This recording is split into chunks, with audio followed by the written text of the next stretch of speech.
A local man was burgled in his own home after thieves pretended to be builders inspecting a potential leak. Once inside, they kept him in his kitchen whilst they stole £600 of his savings.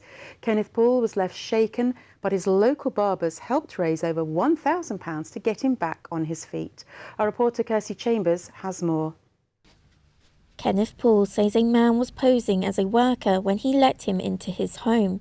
The individual was believed to have been working on a neighbouring flat when he stopped to knock on Kenneth's door because of a potential leak in his flat. I went to the door, I opened it fully thinking it was a neighbour, and there was a bloke standing there by the doorpost, by the door this side, which I couldn't see through the spile, and he said that there was going to be they'd been drilling and there was a leak, and he had to come and see it. Posing as a builder, Kenneth says the man followed him into his kitchen, where he forced him to stay for the duration of the burglary. He kept me in the kitchen all the time.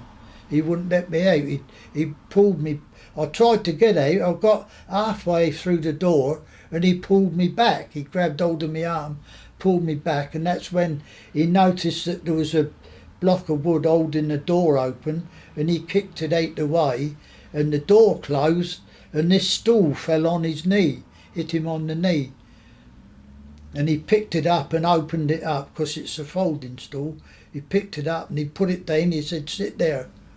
So of course I had to sit down there, and he kept saying, look, watch the tap. But I kept looking up and trying to see if I could get a view of his face. At the time, he was unaware of other people entering the flat, as he was kept in the kitchen. There must have been another one, but I didn't see him. He must have been crouching behind him outside the door, and then when he got me in the kitchen, he must have come in, and he went through everything, all the drawers.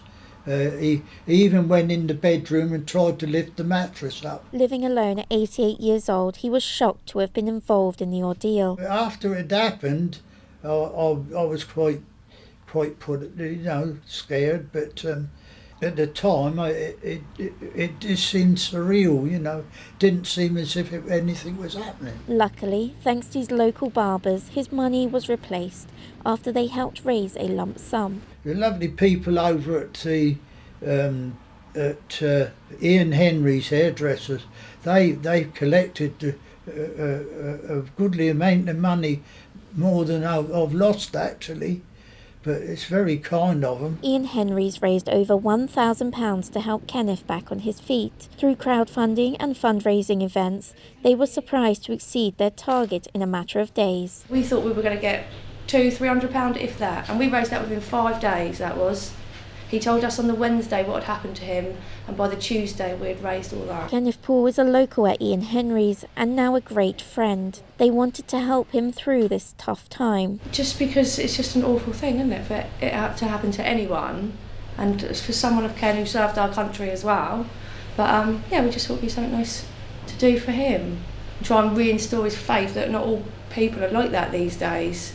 The barbers are involved in many other charitable fundraisers and continue to help the local community. Yeah, we do a lot of charity work in here. We do a lot of the, we do Purple Day for epilepsy, we do Breast Cancer Day, we've done Alzheimer's awareness, at the moment we're doing Jessie's Dreams, which is for the neonatal up at QA, so we do a lot of charity for all different charities. Hampshire Police have said no arrests have been made, but an inquiry is still going. Kirstie Chambers, for That's Solent.